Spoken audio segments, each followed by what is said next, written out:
Hello guys, इस video tutorial में हम लाइट स्पीड कैशे प्लगइन का एक डिटेल ट्यूटोरियल लेने वाले हैं। लाइट स्पीड कैशे की रिकमेंडेड सेटिंग्स जो भी होते हैं, जो जो आप करनी चाहिए जिससे कि आप अपनी वेबसाइट की स्पीड को बेस्ट से बेस्ट कर सकते हो, स्पीड को इंक्रीज कर सकते हो। उसके लिए हम लाइट स्पीड कैशे का यूज करते हैं। ठीक है, इसके अलावा लाइट स्पीड कैशे का यूज इमेज ऑप्टिमाइजेशन के लिए भी किया जाता है। ठीक है, इसके अलावा लाइट स्पीड का यूज हम क्लाउडफ्लेयर से कनेक्ट क्लाउड लाइट स्पीड को कर सकते हैं। हम स्टेप बाय स्टेप देखेंगे कैसे क्लाउडफ्लेयर से भी इसको कनेक्ट करेंगे। ठीक है, तो ये डिटेल ट्यूटोरियल होने वाला है जिसमें लाइट स्पीड कैशे की हर एक सेटिंग्स को बताऊंगा। एक चीज मैं आपको पहले ही बता देता हूँ, लाइट स्पीड कैशे कई चीजों को रिकमेंडेड सेटिंग्स होती है लाइट स्पीड कैशे की। ठीक है, उनको आप यूज करना ही करना है, उनको चेंज ही नहीं करना है। रिकमेंडेड सेटिंग जो बाय डिफॉल्ट सेटिंग्स है उन्हें चेंज करना ही नहीं है। ठीक है, क्योंकि बहुत ऑप्शंस मिलेंगे आपको लाइट स्पीड के अंदर जो कि आपको शायद समझ भी ना आए। ठीक है, इसलिए मैं कह रहा हूँ कई चीजों को आपको छेड़ना ही नहीं है, सिर्फ कुछ एक ऑप्शंस को ही छेड़ना है। ठीक है, वही चीज मैं आपसे डिस्कस करूंगा। सबसे पहले हम क्या करते हैं, वर्डप्रेस पैनल पे लॉगिन कर लेते हैं। वर्डप्रेस लॉगिन करने के बाद मैं आपको दिखा देता हूँ, अपने WP एडमिन पे आप आ जाओगे। WP एडमिन लॉगिन करने के बाद आप लेफ्ट साइड बार में प्लगइन्स के अंदर ऐड न्यू प्लगइन्स करेंगे। ऐड न्यू प्लगइन्स करते ही आपको यहाँ लाइट स्पीड सर्च करना है। लाइट स्पीड जैसे आप सर्च करोगे, ये देखो, all in one unbeatable acceleration and page speed improvement. आप कैशिंग के लिए, इमेज CSS मिनिफिकेशन, हर एक के लिए लाइट स्पीड कैशे का यूज कर सकते हो। ठीक है, अगर आपकी होस्टिंगर की होस्टिंग होगी, light speed cache by default आप में इंस्टॉल ही होगा जब भी आप वर्डप्रेस इंस्टॉल करोगे। ये होस्टिंगर की खास बात है, होस्टिंगर बाय डिफॉल्ट देता है लाइट स्पीड। तो लाइट स्पीड बहुत बढ़िया है, बहुत इंपॉर्टेंट कैशे प्लगइन है, आप इसको देख सकते हो। ठीक है, लाइट स्पीड कैशे। अब आपको क्या करना है, मैं आपको स्टेप बाय स्टेप सेटिंग बताता हूँ। आपको इंस्टॉल एंड एक्टिविटीज इसे कर लेना है। जैसे आप इंस्टॉल एंड एक्टिवेट कर ले तो आपके सामने लाइट स्पीड कैशे का ऑप्शन लेफ्ट साइड बार में आपको दिख जाएगा। ठीक है, लेफ्ट साइड बार में लाइट स्पीड कैशे का ऑप्शन दिख जाएगा। आपको जाना है सबसे पहले जनरल के अंदर। ठीक है, कहाँ जाना है, जनरल के अंदर। जनरल के अंदर आपको सिर्फ दो ऑप्शंस को छेड़ना है। देखो, बाकी ऑप्शंस को मत छेड़ना, मैं बाकी फिर बोल रहा हूँ। आपको जो डिफॉल्ट सेटिंग्स है, डिफॉल्ट सेटिंग्स उनको छेड़ना ही नहीं है। जो सेटिंग्स को छेड़ना है वो मैं आपको बता देता हूँ। ठीक है, ये देखो, आपको कहाँ जाना है, सबसे पहले जनरल के अंदर आपको सबसे पहले डोमेन की है। अब डोमेन की कहाँ से मिलेगी, आपके पास यहाँ पे आएगा रिक्वेस्ट अ डोमेन की। यहाँ पे रिक्वेस्ट अ डोमेन की आपको उस पर क्लिक करना है, वो फिर ऐसा आ जाएगा रिक्वेस्ट करने का। उसके बाद आपको थोड़ा सा पेज रिफ्रेश करोगे, आपके सामने डोमेन की रजिस्टर्ड हो जाएगी। ठीक है, सिंपल सा ये काम करना है। ठीक है, इमेज ऑप्टिमाइजेशन के लिए हम ये चीज करते हैं, इसीलिए आपको यहाँ पे कुछ नहीं करना है। रिक्वेस्ट डोमेन की यहाँ पे लिखा आया होगा, उसको क्लिक करना है और आपका डोमेन की रजिस्टर्ड होगी। ठीक है, सेकंड ऑप्शन जो आपको छेड़ना है वो है सर्वर आईपी। सर्वर आईपी आपको मिलेगी कैसे, आपको कुछ नहीं करना है। आपको यहाँ पे जो ऑप्शन लिखा आ रहा है, चेक माई पब्लिक आईपी, इस पे आप क्लिक करोगे। ठीक है, जैसे आप क्लिक करोगे यहाँ पे आपको अपनी आईपी शो हो जाएगी। ठीक है, उस आईपी को कॉपी करना और यहाँ पेस्ट करना। इस पे क्लिक करते ही ना आपको एक आईपी शो हो जाएगी। ये आईपी जैसे मैंने क्लिक किया, ये आईपी शो होगी। इस आईपी को यहाँ पे कॉपी किया और ऊपर जाके पेस्ट कर दे, यहाँ पे जाके पेस्ट कर दे। सिंपल सा काम, एंड देन सेव। दो ही चेंजेस करने हैं जनरल में, क्या, सर्वर आईपी और आपका डोमेन की। ठीक है, इसके बाद आता है हमारा सीधा ट्यूनिंग में कोई चेंज नहीं करेंगे, जो है वैसे ही रहने देंगे। ठीक है, कैशे हमारा इंपॉर्टेंट होता है, कैशे को सेव करना करवाना, ताकि हमारी पेज स्पीड बढ़ सके। कैशे इंपॉर्टेंट ऑप्शन देखते हैं। ठीक है, इनेबल कैशे, डेफिनेटली सी बात है, कैशे को इनेबल, सारे ऑप्शंस बाय डिफॉल्ट ऑन ही होंगे। ये देखो, cache, cache logged in, cache commenters, cache reset APS, सारे ऑन ही होंगे मोस्टली। आप डिफॉल्ट सेटिंग है ये, लाइट स्पीड कैशे की डिफॉल्ट सेटिंग है ये। ठीक है, एक ऑप्शन ऑन नहीं होगा, वो है कैशे मोबाइल। अगर आपके मोबाइल के लिए सेपरेट पेज है, फॉर एग्जांपल एक आपने AMP पेज बना रखा है सेपरेट मोबाइल के लिए, तो आप इसको ऑन करोगे, इसको तभी ऑन करोगे जब एक मोबाइल के लिए सेपरेट हो। ठीक है, अदरवाइज इसको ऑफ रहने देना, एंड देन सेव। ठीक है, एंड देन सेव, सिंपल सी बात है, एंड देन सेव। जैसे आप सेव करोगे ये वाला काम आपका हो जाएगा। इसके बाद TTL पे जाते हैं। TTL पे भी आपको कोई भी चेंजेस नहीं करना, आपको बस सेव चेंजेस करना है, आपको सीधा प्रोसीड करना है, कोई भी चेंज नहीं करना है। पर्ज पे जाते हैं। पर्ज पे आपको क्या करना है, पर्ज ऑन अपग्रेड, इसको ऑन कर देना है। When enabled the cache will automatically purge, जब ये इनेबल होगा कैशे जो है ऑटोमेटिकली चेंज होता रहेगा। फॉर एग्जांपल आप कई बार क्या करते हो, वेबसाइट में चेंजेस करते हो। ठीक है, फॉर एग्जांपल आपको मैं बता देता हूँ, वेबसाइट में चेंजेस करते हो, जैसे कि आपने वेबसाइट में बैनर चेंज किया। ठीक है, बैनर चेंज किया, बट वो रिफ्लेक्ट नहीं हो रहा है। क्यों नहीं हो रहा है रिफ्लेक्ट, आपके यूजर नहीं देख पा रहे। क्यों, कैशे फाइल सेव है, कैशे सेव है, उस कैशे को सबसे पहले हमें डिलीट करना पड़ेगा और एक नए कैशे को बनाना पड़ेगा। ठीक है, तो उसे डिलीट करने के लिए कैशे को पर्ज करना पड़ता है, मतलब डिलीट कैशे को करना पड़ता है। ठीक है, वही चीज है। तो यहाँ पे क्या करोगे, पर्ज ऑन। ठीक है, ये चीज है। एंड देन आपको सीधा नीचे आके आपको सेव चेंजेस करना है। सिंपल इसमें एक ऑप्शन के चेंज करना है, पर्ज ऑन ऑपरेट। ठीक है, इसके बाद बाय डिफॉल्ट जो भी है वो सही है।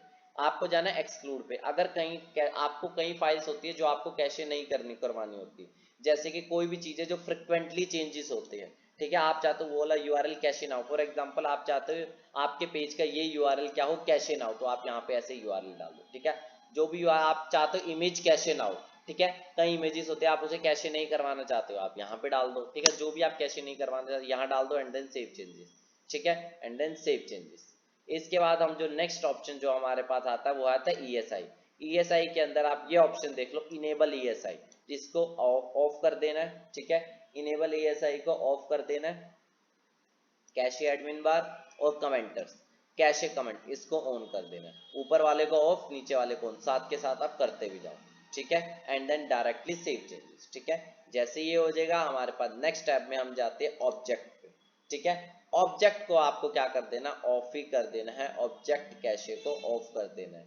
ठीक है, ऑब्जेक्ट कैशे को ऑफ कर देना है। यहाँ पे लिखा भी आ रहा है use external object cache functionality. ठीक है, अगर ये होते तब हम करते, अदरवाइज इसको ऑफ रहने दो, इसलिए मैं बोल रहा हूँ ऑफ रहने दो, रिकमेंडेड सेटिंग्स है। ठीक है, and then save changes.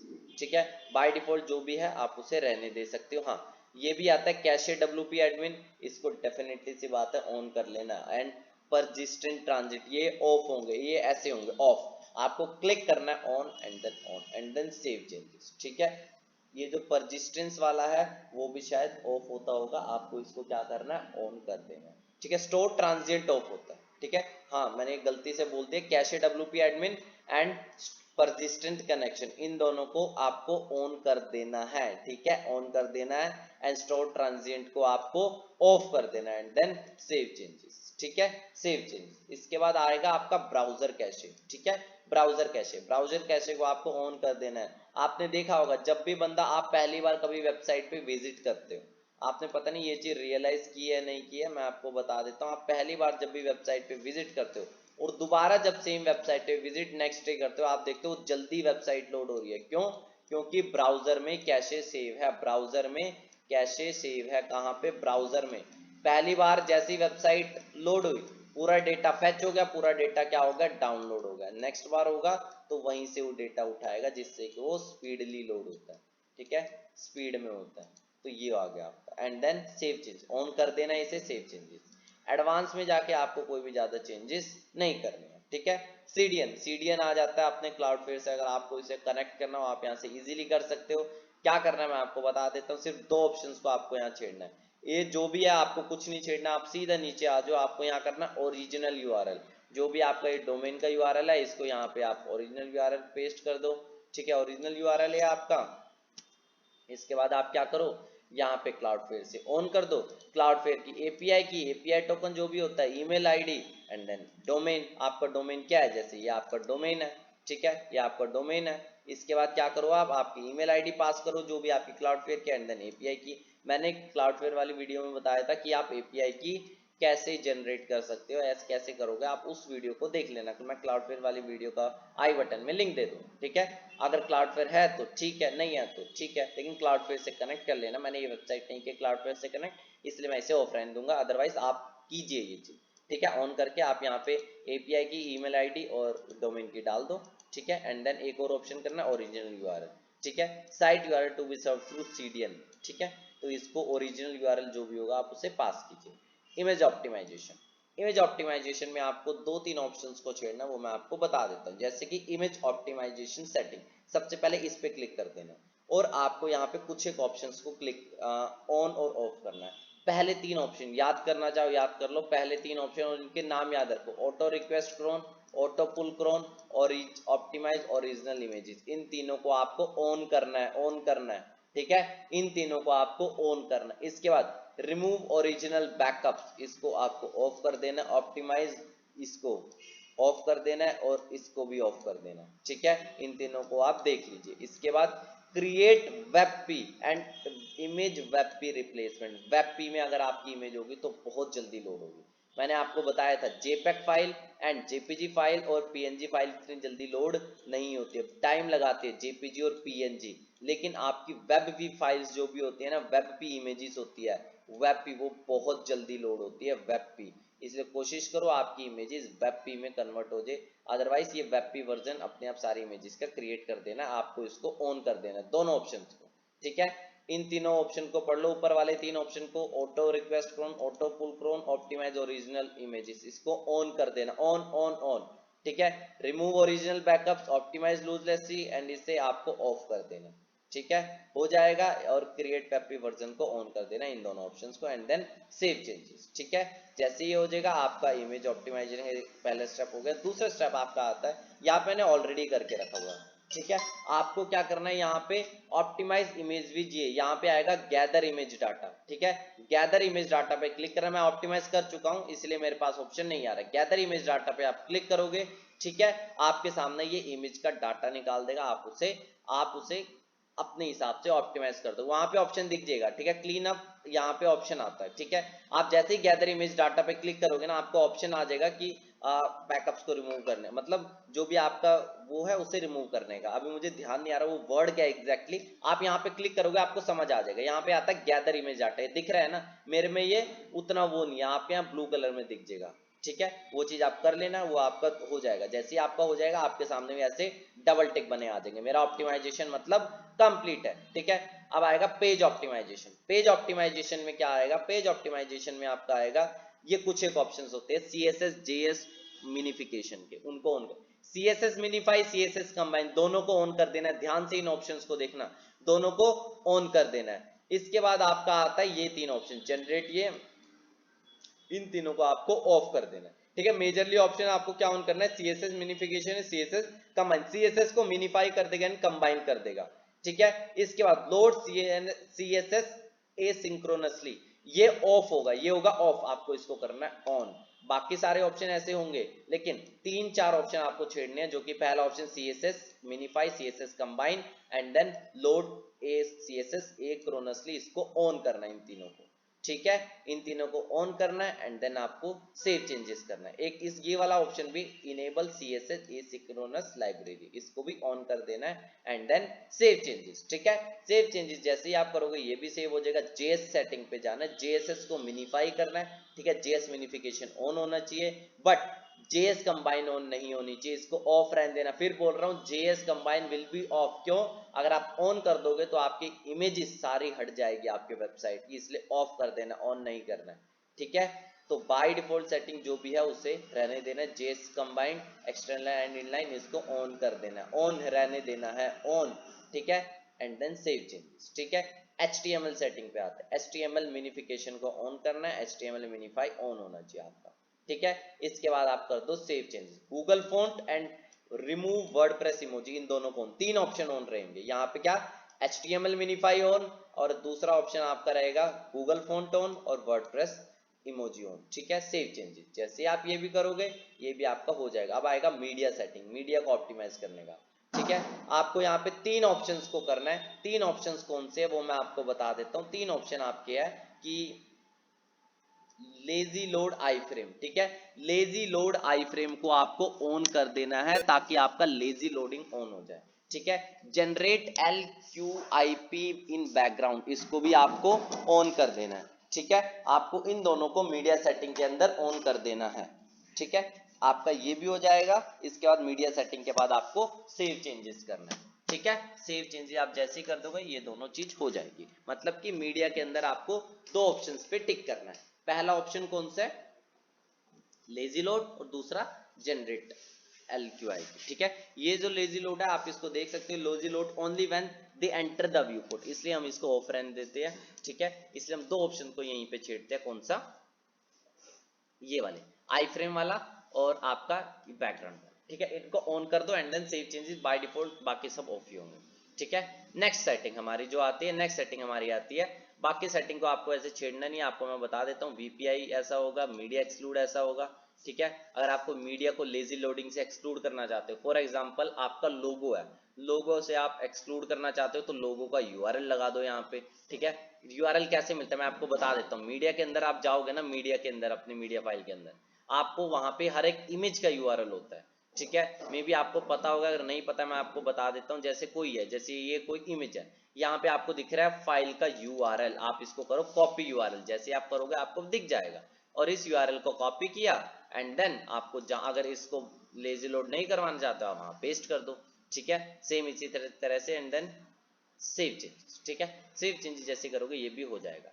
Next setting आएगी लोकलाइजेशन। इसको क्या करना है आपको, जो भी बाय डिफॉल्ट सेटिंग्स है उसे छेड़ना नहीं है, सिर्फ सेव चेंजेस करना है, आगे बढ़ जाना है, ठीक है। ट्यूनिंग के ऑप्शन को मैं कहूंगा मत ही छेड़ना, क्योंकि ये ऑप्शंस आप मतलब प्रोफेशनल बंदा ही कर पाएगा। एक बिगिनर बंदे के लिए मेरे हिसाब से ये ऑप्शन नहीं है, इसको आप रहने दो अभी, ठीक है। इसको आप रहने दो। सीधा हम आएंगे डेटाबेस मैनेजमेंट पे। अब आएगा डेटाबेस को मैनेज करना, ठीक है। कैसे डेटाबेस आपका मैनेज होगा। आपने देखा होगा आप कई बार ना एक पेज को कई बार रिवाइज कर देते हो, कई बार अपडेट करते हो, ठीक है। तो उससे होगा क्या, वो जो उसकी रिविजन्स होती है वो भी डेटाबेस में सेव हो जाती है। कमेंट, स्पैम कमेंट्स होते हैं वो भी रहते हैं डेटाबेस में। ड्राफ्ट जो होते हैं, ऑटो ड्राफ्ट अपने आप सेव होता रहता है, उसकी फाइल रहती है, कई सारी चीज होती है। तो ये सारी फालतू चीजें होती है, आप इनको अगर क्लीन कर दोगे आपका डेटाबेस बढ़िया हो जाएगा, ठीक है। आपका इमेज, आपका स्पीड बढ़िया हो जाएगी। इसको आप क्लीन ऑल करोगे आपको सारे ही क्लीन हो जाएंगे, ठीक है। सारी ही चीज हो जाएगी। ऑप्टिमाइज टेबल, इसका क्या मतलब है, कई बार आप कोई मतलब प्लगइन है, कोई प्लगइन है, आप उसको डालते हो लेकिन बाद में उसे रिमूव कर देते हो। प्लगइन डालते हो बाद में उसे क्या कर देते हो, रिमूव कर देते हो। प्लगइन डालते हो, मैं आपको दिखा देता हूँ ये चीज। प्लगइन आप जैसे डालते हो, कभी इसको मैं नीचे करके दिखा देता हूँ। प्लगइन आप जैसे डालते हो और बाद में उसे कर देते हो रिमूव, 2 मिनट, ठीक है। प्लगइन आप जैसे ही डालते हो बाद में उसे कर देते हो रिमूव कर देते हो। रिमूव करने से कुछ नहीं होता, आपकी जो डेटाबेस में वो फाइल बची रहती है, वो फाइल की टेबल्स बनी रहती है, ठीक है। आप अगर कभी भी कोई प्लगइन डालोगे, आपने देखा होगा अगर वो प्लगइन को डीएक्टिवेट करने के बाद भी, डिलीट करने के बाद भी सेम टू सेम वही सेटिंग्स आपकी आ जाती है। कभी ये रियलाइज करना, जैसे आपने WP फॉर्म यूज किया, उससे कॉन्टैक्ट फॉर्म बनाया, कॉन्टैक्ट फॉर्म आपने उस फॉर्म को गलती से डिलीट या डीएक्टिवेट कर दिया, दोबारा आप जब उसे एक्टिवेट करोगे ना, सारे जो भी आपने फॉर्म बनाया होगा वो वापस आ जाएगा, ठीक है। क्योंकि उसकी टेबल्स रहती है, वो उसकी फाइल रहती ही रहती है, ठीक है। उनको आप अगर डेटाबेस से डिलीट कर दोगे तो बहुत बढ़िया है, ठीक है। तो वही चीज करना है आपको। क्या करना है आपको, जो भी लग रहा है ना उसे करना है आपको, बस यहाँ पे क्लिक कर देना है एंड देन वो ऑप्टिमाइज होना स्टार्ट हो जाएगा, ठीक है। फिर ये चीज है एंड देन ये आपका कंप्लीट हो जाएगा, आपका डेटाबेस वाला सेटिंग, ठीक है। डेटाबेस आपका कंप्लीट हो जाएगा। इसके बाद हमारा जो नेक्स्ट टैब आता है वो क्रॉलर है। क्रॉलर क्या है, ये सेटिंग को आपको मैं कहूंगा ये भी आप स्टार्टिंग में हो तो इसे इग्नोर करना, क्योंकि इस सेटिंग से होगा क्या कि आपको भी आइडिया नहीं होगा कि क्या मतलब क्रॉलर्स के लिए होता है। आप क्रॉलर्स या तो आप ये सेटिंग करने के बाद क्रॉलर्स या तो फ्रिक्वेंटली विजिट करेंगे आपकी वेबसाइट पे या तो नहीं करेंगे, ठीक है। तो वही कह रहा हूँ, इसको अभी आप स्टार्टिंग में रहने देना, ठीक है। आएगा आप सीधा टूल बॉक्स पे आप जैसे ही जाओगे, टूल बॉक्स में जाने के बाद आपको कुछ एक ऑप्शन दिखेंगे, ये भी रहने देना, स्टार्टिंग में कोई ज्यादा इंपॉर्टेंट नहीं है, ठीक है। एक ऑप्शन मैं आपको बता देता हूँ, इंपोर्ट एक्सपोर्ट। अगर आप अपने एक बार आपने कोई वेबसाइट पे सारी सेटिंग कर दी, लाइट स्पीड कैशे की सारी सेटिंग कर दी, आप उसे एक्सपोर्ट कर लो। जैसे मैं यहाँ पे एक्सपोर्ट कर लूंगा, एक्सपोर्ट करने के बाद इसे डाउनलोड कर दूंगा, जैसे मेरी डाउनलोड होगी, ठीक है। डाउनलोड होने के बाद मैं क्या करूंगा, दूसरे ही अपना जो भी दूसरा वेबसाइट होगी वहां पे सेम सेटिंग को एक एक करके ना करके मैं इसी फाइल को चूज फाइल करके अपलोड कर दूंगा, इंपोर्ट कर दूंगा, तो मेरी सारी सेटिंग्स आ जाएगी, ठीक है। रीसेट ऑल सेटिंग, रीसेट आप यहां से रीसेट कर सकते हो सारी सेटिंग्स को, ठीक है। तो ये इंपोर्ट एक्सपोर्ट में बहुत अच्छा ऑप्शन है, आप इसे यूज कर सकते हो, ठीक है।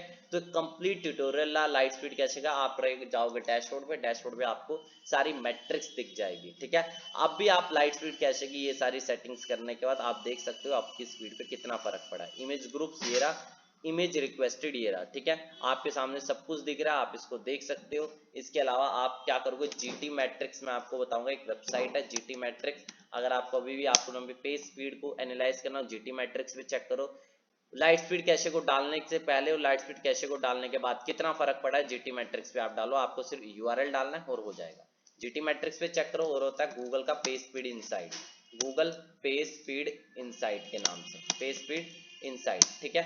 ये एक आपका होता है इस पे जाकर भी आप अपने वेबसाइट का यूआरएल डालो, ये भी बहुत से मैट्रिक्स को बताएगा। ठीक है, तो इन दोनों को आप यूज करो जब आपका पहले लाइट स्पीड कैशे को डालने से पहले और लाइट स्पीड कैशे को डालने के बाद क्या फर्क पड़ा है आपको अपने आप पता चल जाएगा। ठीक है, तो ये रही कंप्लीट सेटिंग। स्टिल अगर कोई डाउट हो, कोई कंफ्यूजन हो, आप बता सकते हो। एक और चीज, आप जब भी कभी वेबसाइट में चेंज करते हो ना, कभी वेबसाइट में कभी कोई चेंजेस करते हो, तो आपको कैशे को डिलीट करना, पर्ज करना पड़ेगा कैशे। कैसे करोगे? लाइट स्पीड कैशे जैसे इंस्टॉल करोगे, एकदम राइट टॉप पे ये देखो आपको ये आइकन दिख रहा होगा, आप करोगे पर्ज ऑल।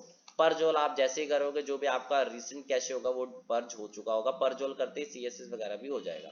ठीक है, ये चीज है, तो इसलिए पर्ज ऑल कर देना जब भी कोई चेंज करते हो। अगर वो चेंज रिफ्लेक्ट नहीं हो रहा फ्रंट एंड में, यूजर को नहीं दिख रहा है, तो पर्ज ऑल कर दोगे, आपका काम फिनिश हो जाएगा। ठीक है, तो उसके बाद आप देख सकते हो आपके चेंजेस दिखने लग जाएंगे। ठीक है, ये रही पूरी लाइट स्पीड कैशे की पूरा डिटेल ट्यूटोरियल। अगर फिर भी अगर किसी को कोई डाउट हो रहा हो, कोई सेटिंग में, आप बता सकते हो, कमेंट में बता सकते हो। प्लस क्लाउडफ्लेयर से किसको कैसे इंटीग्रेट करना है क्लाउडफ्लेयर लाइट स्पीड कैशे की, उसकी मैं वीडियो दे दूंगा। ठीक है, तो नेक्स्ट वीडियो में मिलते हैं कोई और ट्यूटोरियल के साथ। अगर आपको कोई डाउट हो तो आप मुझे बता सकते हो। ठीक है।